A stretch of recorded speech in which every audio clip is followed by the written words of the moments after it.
एक नियम बनाइए, कहीं भी जाइए प्रसन्न मन से निकलिए। मन में जब आप दुविधा लेकर चलते हैं तो बनने वाला काम भी बिगड़ जाता है।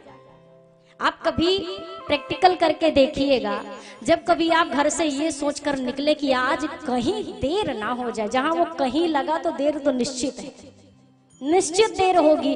जिस गली में जिंदगी में ट्रैफिक नहीं मिलता था ना, वहां भी मिलेगा, क्योंकि मन ने इतना ज्यादा उस चीज को हावी कर दिया, हो ना जाए, हो ना जाए, और वही हो जाता है। तो इसीलिए कहते हैं कि जहां तक हो सके ना, सदैव अच्छे विचार लाने चाहिए। अच्छा बोलिए, अच्छे विचार लाइए, और कहीं भी निकलिए प्रसन्न मन के साथ ठाकुर जी का नाम लेके निकले। ना बनने वाले काम भी ठाकुर जी की कृपा से सब बन जाते हैं। प्रभु जब चले, मार्ग में मिल गई हैं माता अहिल्या। शिला देखी, शिला देखकर पूछते हैं, हे मुनिवर, ये शिला कैसी पड़ी है? ये निर्जन सा आश्रम किसका है? ना जीव है, ना जंतु है, ना कोई पशु पक्षी, किसकी ये जगह है? विश्वामित्र जी ने कहा, राघव जी, इस ओर तो कोई नहीं देखता है, आपने कैसे देख लिया? राम जी ने कहा, यही तो मेरा स्वभाव है, जिसे कोई नहीं देखता उसे मैं देखता हूं। जिसे कोई नहीं पूछता है ना, उसे पूछना मेरा स्वभाव है। सारे जहां से हारा तो आया तेरे द्वार, अब यहाँ से भी जो हारा तो कहाँ जाऊं मैं सरकार। दुनिया से हारता है इंसान तो भगवान के पास जाता है, और अगर भगवान के पास जाकर भी हार जाए तो भक्त कहता है, फिर कौन सा ठिकाना है, आप बता दो कि कहाँ जाएं, आप हमें रास्ता बताओ।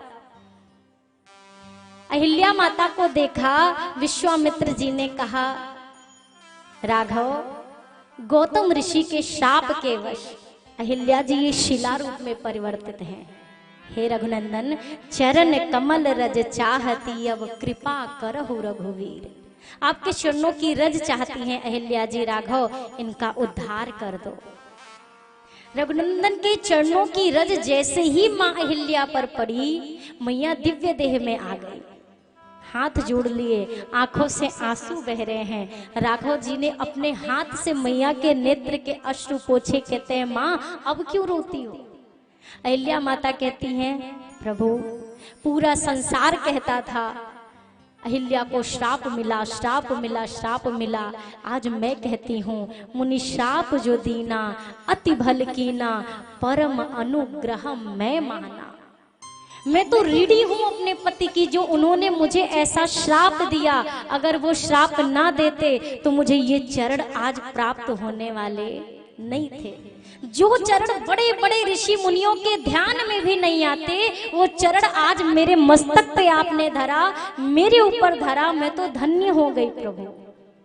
कबीरदास जी कहते हैं, रहीमदास जी से किसी ने पूछा, गजरज डारत शीश पर, कहु रहीम के ही काज। रहीमदास जी उत्तर देते हैं, जेहि रज मुनि पत्नी तरी, बस सोई ढूंढत गजराज।